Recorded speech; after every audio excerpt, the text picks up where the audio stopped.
How to change clock widget on iPhone lock screen. In iOS 26, you can change the clock's font, color, and overall appearance in just a few taps.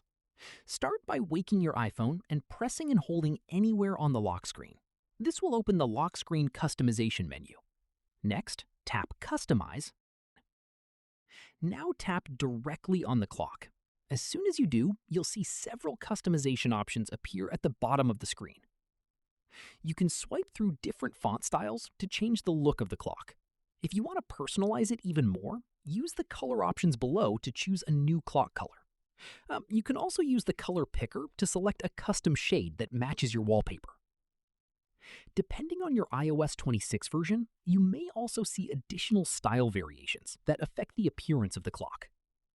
Once you're happy with the design, tap Done in the top right corner.